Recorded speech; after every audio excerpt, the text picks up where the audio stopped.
shows and I get paid. And it's my greatness that makes their band great and all that, but that's not true at all.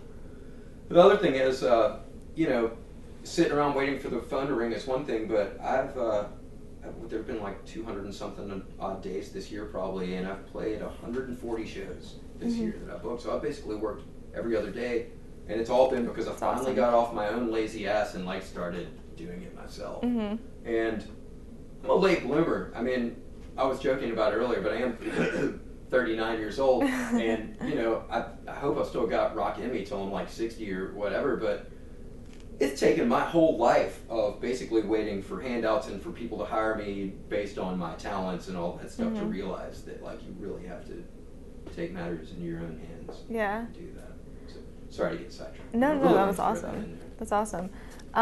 Okay, can you tell me how you got the nickname Snowflake and what that is about? I mean, it will seem like a racial thing, and it is, but it's not at all ill-seeming. But I was playing with the Eric Gales band, which was an all-black band, and I was playing bass with those guys. It was like a 2-week tour, but this was when I was still with DDT. I just kind of went off and did this thing. And of course, Jim asked me, like, how are rehearsals going? You know, and I was like, man, they're going great, but I just feel like such a snowflake. And he was like, Snowflake! You'll never live it down. So he just always called me Snowflake at that point, which, you know, then I started to rationalize by going, well, no two snowflakes are alike or whatever, you know, like, it's got to mean because I'm unique, right? And basically I fought it and just hated it because he would always call me that at that point. And I don't know, I was very upset about it, and it's become more of a source of pride as I've gone.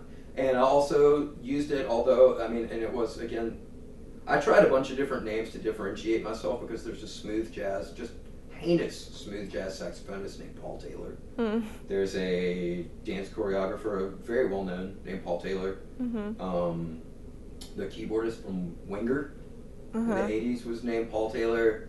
I mean, the list goes on. There's tons of Paul Taylors. And so really it was also, I started using it again on my second solo record called Share It, which is another botched attempt. But just so that, like, on iTunes, if you searched that, you wouldn't come up with all these really bad smooth jazz. Yeah. Or the Australian didgeridooist named Paul Taylor. Yeah. Awesome. Okay.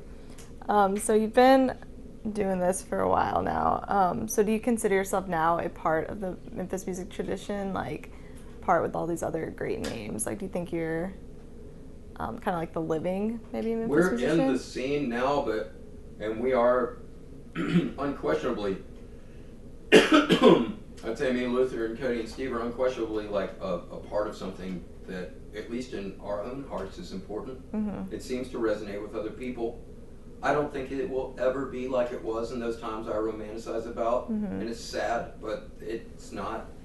Life in general, in all aspects, has been so diluted, plasticized, and gentrified in all respects, that it won't be. And like Jim said, I mean, the days of rhythm section recording are pretty over. I mean, you never can tell what's going to happen. There could be a backlash. I hope there will be a backlash against all the bad pop music of today. I mean, hell, if you look at the charts of what was going on in the 60s, there was some really bad, campy music going right against the Beatles and stuff. But if you listen, I mean, there were still real musicians playing the tracks. And if you listen to the music of today that, like, they call pop music, it's really digital and devoid. And I mean, I'm not going to say that I can't get down some of it, but like as a whole, and for that being the majority of what young kids are being influenced by, and it's devastating, man. It's going to be devastating to the human spirit just in general all across the globe. And it's the same thing that people always talk about with like Facebook and the internet. I mean, we're getting more access to more cultures, and that's a beautiful thing, but it's also ruining diversity. I mean, it's going to homogenize like everything. And so my Memphis pride, I mean, I wear the city seal on my arm, you know, I have so much, in some sense, Memphis pride about it. I also think that there's a lot of just absolute bullshit, like Memphis flag waving that goes on with people that's just like, yeah, we're Memphis, and it's just not.